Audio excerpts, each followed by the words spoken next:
Success is supposed to be something that brings people together. But what happens when the very people who doubted you suddenly want back into your life? Betrayal, regret, and redemption. It's all on the table today. Imagine fighting your way to success, proving everyone wrong, only to have the same people who mocked you now reaching out, acting like they've always been on your side. Today on AGS Stories, we dive into a gripping tale of ambition, struggle, and the difficult choice between second chances and self-respect. They laughed at his dreams. They told him he would fail. But now that he's made it, they're back, and they want in. So, should he forgive and rebuild? Or walk away for good? Let's get into it. What would you do if the people who were supposed to love and support you were the first to tear you down? For as long as I can remember, my family never believed in me. My friends didn't either. I wasn't the smart one or the talented one. I was just Ethan, the kid who had big dreams but no realistic plan. You need to be practical, my dad would say, shaking his head every time I mentioned wanting to start my own business. My mom? She barely looked up from her phone when I talked about my goals. And my older brother, Jason, laughed in my face. A business? Bro, you can't even manage your own life, he sneered. Even my so-called friends didn't take me seriously. They cracked jokes about me behind my back, convinced I'd fail and come running back begging for help. I remember the day I left like it was yesterday. I packed up my tiny car with nothing but a couple of bags and my laptop. I didn't have much, no safety net, no backup plan. Just an idea and a fire in my chest that refused to burn out. You'll be back, Jason called after me, smirking. When you realize the real world isn't for dreamers. But he was wrong. They were all wrong. Fast forward to today, I make more money in a single month than they do in a whole year. The same people who once mocked me are now calling, texting, begging to meet up. Hey, Ethan, it's been so long. We should catch up. We're so proud of you. Family sticks together, right? But where was family when I needed them? Where was their support when I was struggling? Now, they want back in, but should I let them? Or should I walk away? Just like they did to me? I need your advice. Let's get into the full story. I was always the one everyone underestimated. In my family, success had a formula. You followed their rules, took the safe job, and did what was expected. That was how you earned respect. Stability over dreams. Security over passion. But I wanted something different. I had ideas. Big ones. I wanted to build something of my own. To carve out a future that wasn't dictated by someone else's expectations. But every time I spoke about it, all I got were rolled eyes, sarcastic smirks, and dismissive remarks. That's not a real career, my dad scoffed when I told him I wanted to start my own online business. People waste years on that nonsense and end up broke. You'll come running back when you fail, my mom added, barely looking up from her magazine. And don't expect us to fix your mess. Jason, my older brother, was the worst. He laughed right in my face. You think you're better than us? Man, wake up. You wouldn't last a year without mom and dad bailing you out. It wasn't just my family. My closest friends, the people I trusted, also didn't believe in me. You? A business owner? Bro, you can barely afford gas. My best friend at the time, Ryan, snickered. Stick to your day job. Be realistic. Realistic. That was their favorite word. To them, realistic meant settling. It meant giving up before even trying. It meant doing what was expected, even if it meant being miserable. But I refused to settle. So I made the hardest decision of my life. I walked away. No support. No safety net. Just me and my ambition. Leaving wasn't easy. I had nothing but a few $100, a laptop, and a dream that felt like it was slipping through my fingers every single day. I moved into a tiny, rundown apartment in a bad part of town because it was all I could afford. The walls were thin, the neighbors were loud, and the heater barely worked in the winter. I worked 2, sometimes 3 jobs just to keep the lights on. During the day, I flipped burgers at a fast food joint, and at night, I stocked shelves at a grocery store. In between shifts, I poured every ounce of energy I had left into my business. I failed. A lot. I tried launching an online store. It flopped. I tried freelancing, barely made anything. I burned through what little savings I had and found myself eating dollar store ramen for weeks just to survive. There were nights I stared at the ceiling, exhausted and broken, wondering if maybe, just maybe, everyone had been right. Maybe I was delusional. Maybe I really was too weak to make it on my own. But then, I remembered Jason's smirk, my dad's condescending tone, my so-called friends laughing behind my back. And I kept going. I learned. I adapted. I worked harder than I ever thought possible. And eventually, after countless failures and sleepless nights, something finally clicked. I found my niche. I figured out how to grow my business. I built connections. And slowly but surely, things started to change. It took years, years of grinding, years of sacrifice, years of proving, not just to them, but to myself, that I was capable. And then one day it happened. My business took off. What once barely made enough to cover rent started bringing in more money than I ever imagined. Suddenly, I wasn't just surviving, I was thriving. I upgraded my apartment. I quit my soul-crushing jobs. I finally had freedom. And just like that, the tables turned. It started small. A few texts here and there. Mom, hey sweetie, we haven't heard from you in a while. Hope you're doing well. Dad, saw your post about your business. Proud of you, son. Let's catch up soon. Jason was the most obvious. Jason, bro, long time no talk. We should grab a drink. I've been meaning to reach out. At first, I didn't respond. It felt off. These were the same people who told me I wouldn't make it, who never once checked in when I was struggling, who never offered a helping hand when I was at my lowest. And now that I was successful, suddenly they wanted to catch up. I ignored the first few messages. But then the call started. My mom left voicemail saying she missed me. My dad sent long-winded texts about how family should always stick together. Jason straight up asked me for money. And the kicker? Ryan, the same friend who laughed at me, called me up like nothing had ever happened. Ethan, man, it's been forever. We should chill sometime. Heard you doing big things. I let out a bitter laugh. Where was all this enthusiasm when I was struggling? I won't lie, I was torn. Part of me wanted to be the bigger person, to forgive, to move on, to believe that maybe they really had changed. But the other part of me, the part that remembered every insult, every doubt, every time they made me feel worthless, that part wasn't so quick to forgive. I thought about all the times I reached out for help and got ignored, about the nights I cried myself to sleep, wondering if I'd made a mistake by leaving, about the sacrifices I made alone, while they carried on with their lives like I didn't exist. And now, suddenly, I was worth their time. I had to make a choice.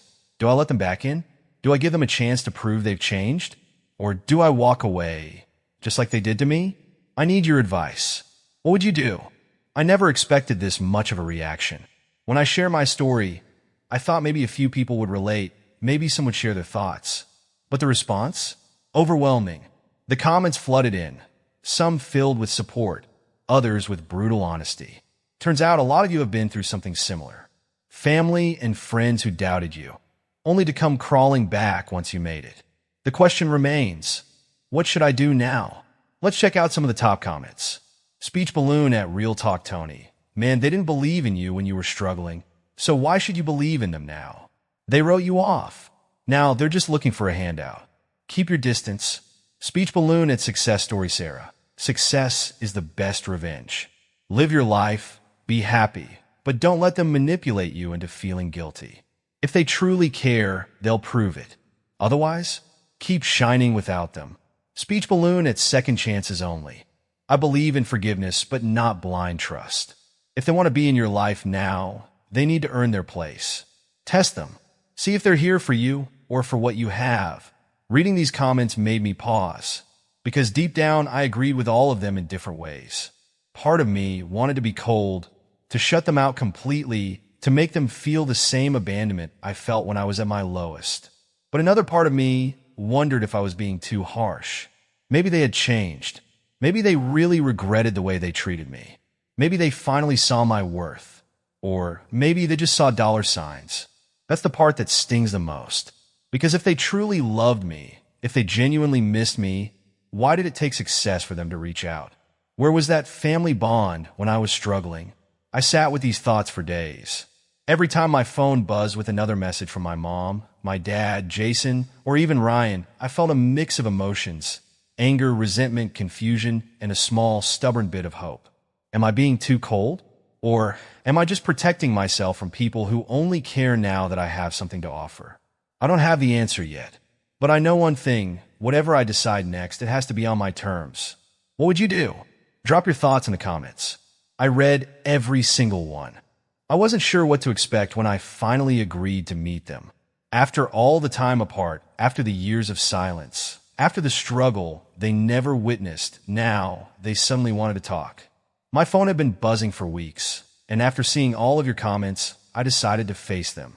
Not because I owed them anything, but because I needed closure. So I set up a meeting. Neutral ground, a casual cafe in the city, nothing too personal.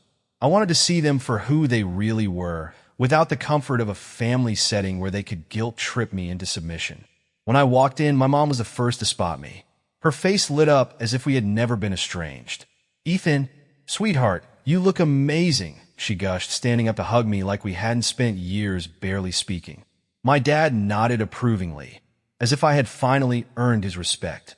Jason, my brother, smirked, looking me up and down like he was assessing just how much my success had changed me. And then there was Ryan, my old friend, the one who used to mock my dreams. He looked uncomfortable, like he knew he had no business being there. I sat down, waiting, watching, letting them speak first. At first, it was all small talk. "How have you been? You look great. Wow, you must be really busy these days." It was as if they had collectively agreed to pretend like nothing had ever happened. No mention of the years I spent struggling. No acknowledgement of the way they laughed at me, doubted me, cast me aside when I needed them the most. I let them talk, nodding along, but I didn't offer much in return. And then, just like that, the real reason they were here came spilling out. "So, Ethan," my dad finally said, leaning forward, "I was thinking, now that you're doing so well, maybe we could work together."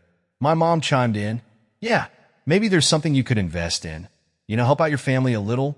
Jason smirked. "Come on, bro. You have so much now.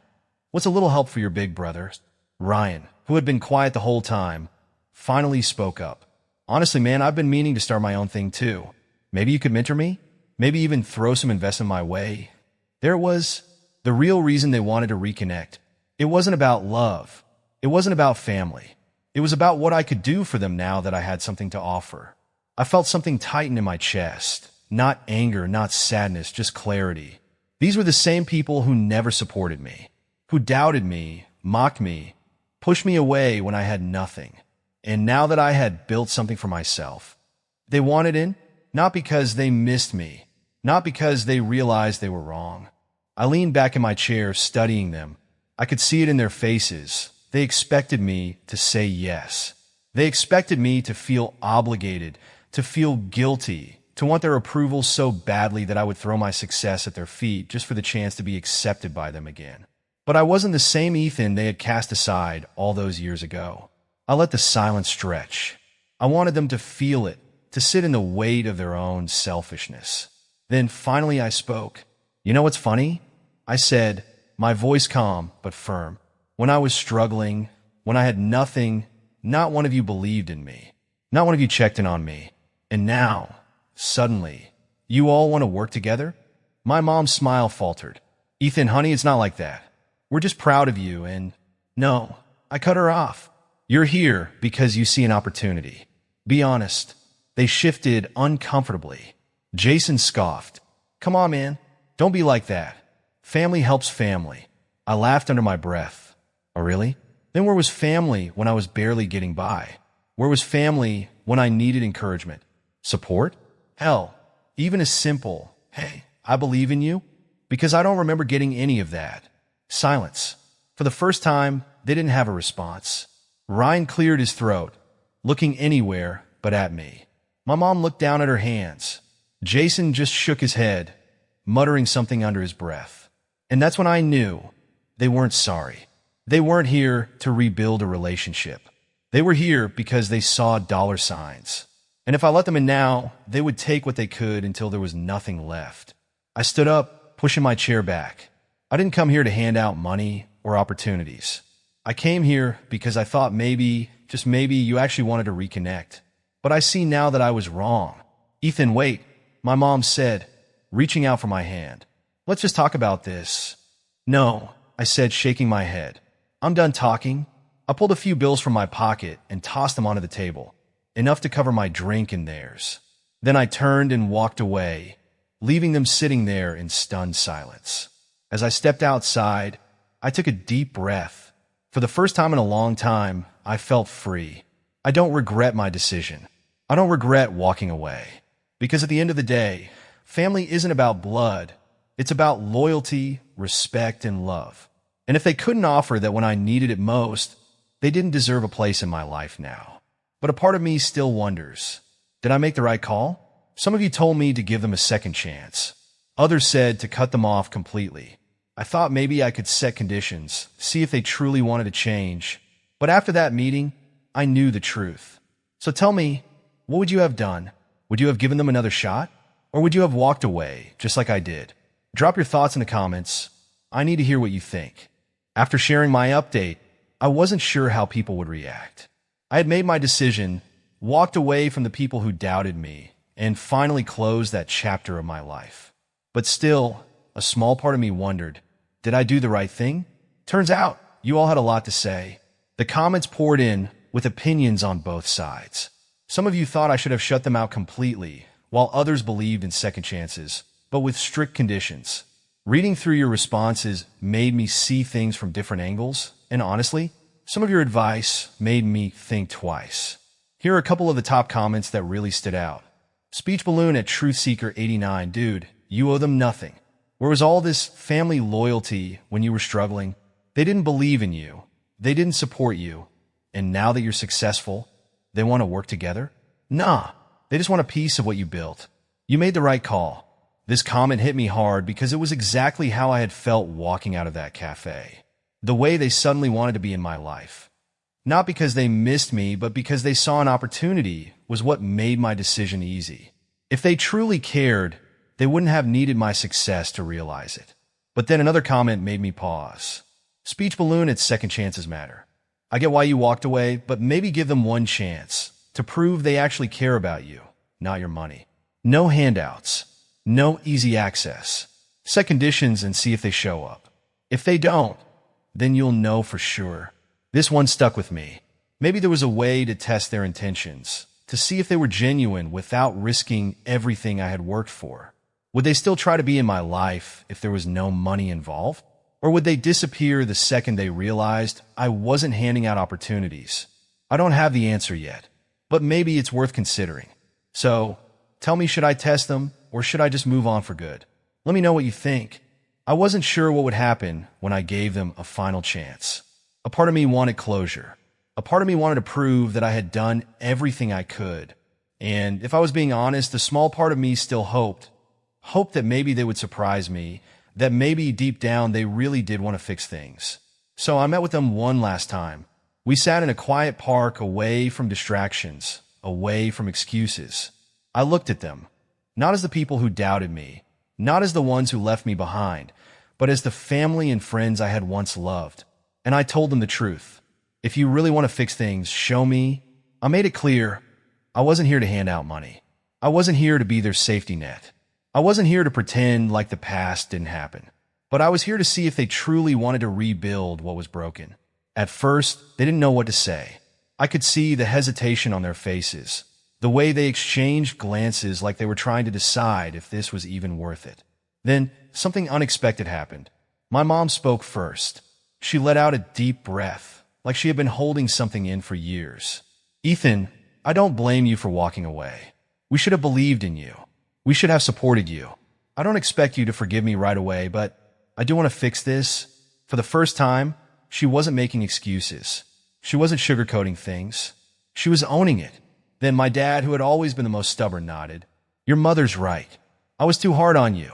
I thought I was protecting you by pushing you toward a safe path, but I see now that I just didn't trust you to make your own choices. That was my mistake. Jason, my brother, shifted uncomfortably. Look, man, I was a jerk. I see that now. I guess I was jealous. And instead of supporting you, I just put you down. I don't expect you to forgive me overnight. But if you're willing to give me a chance, I'd like to earn it. And then there was Ryan. He sighed, rubbing the back of his neck. I messed up. I thought I was being realistic. But in reality, I was just being a terrible friend. I should have had your back. I see that now. For the first time, they weren't asking for anything. They weren't expecting anything. They just wanted a chance to make things right. I didn't give them an answer right away. Trust isn't something you rebuild overnight. But I saw something in their faces I hadn't seen before. Genuine remorse. So I gave them a chance. It wasn't easy. At first, things were awkward. Conversations felt forced, and I kept waiting for them to slip back into their old ways. But over time, things started to change. My mom started calling, not to ask for favors, but just to check in. My dad actually listened when I talked about my work instead of brushing it off. Jason, for the first time in his life, admitted that he was proud of me. And Ryan? He showed up. He put in the effort to be a better friend, not just in words, but in actions. It wasn't perfect. There were moments when old habits resurfaced, when doubt crept in, when I wondered if I had made a mistake in letting them back into my life. But every time that doubt surfaced, they proved, through their actions, that they were serious about changing. A year later, things are different. I have a family again, not just in name, but in presence, in effort, in love. My parents have made it a point to be supportive, not just of me, but of each other. Jason is working on himself, learning to be a better person, and for the first time, we actually get along. And Ryan? He's doing his own thing, chasing his own dreams, and this time, I'm the one supporting him. I didn't give them money. I didn't give them success, but I gave them the opportunity to grow, and they took it. Looking back, I'm glad I walked away when I did. It forced them to see what they had lost. It forced them to reflect, to change, to become better. If I had given in back then, if I had handed them money and let them back in without making them prove themselves, nothing would have changed. But now we're stronger than we ever were. If there's anything I've learned from this journey, it's this. Success doesn't change people. It reveals who they always were. Some people will only see you as an opportunity, as a way to benefit themselves. And when that happens, you have every right to walk away. You owe them nothing. But some people can change if they truly want to. Forgiveness isn't about forgetting. It's not about letting people walk all over you. It's about recognizing when someone is making a genuine effort to be better. It's about setting boundaries, about protecting yourself, but also about allowing space for growth. I know not every story has a happy ending. I know that in some cases, people don't change. But I got lucky. My family and my friend realized their mistakes. They put in the effort. They showed me, not with words, but with actions, that they wanted to be better. And because of that, I let them back in. So, if you're facing something similar, if you have people in your life who left you when you needed them most, but are now trying to come back, ask yourself, are they showing you, through their actions, that they've changed? If the answer is yes, maybe, just maybe, they deserve a second chance. But if the answer is no, then walk away and never look back. What do you think? Would you have given them another chance? Or would you have walked away for good? Drop your thoughts in the comments. I read every single one. Looking back, this experience taught me one of the most valuable lessons I'll carry into 2025 and beyond. Your worth is not determined by who accepts or rejects you. It's defined by how you stand firm in your own value, even when no one else sees it. In today's world, success is more visible than ever. Social media makes it easy for people to track your achievements, and when you finally make it, you'll notice a shift.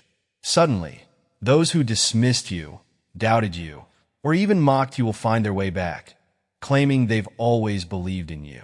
But here's the truth. Some people don't regret how they treated you. They regret losing access to what you've built. That's why it's so important to establish boundaries, to protect what you've worked for, and to surround yourself with people who were there before the success, not just after it. My journey wasn't just about proving them wrong. It was about proving myself right. It was about realizing that I never needed their approval to succeed, that my dreams were valid even when no one else saw the vision.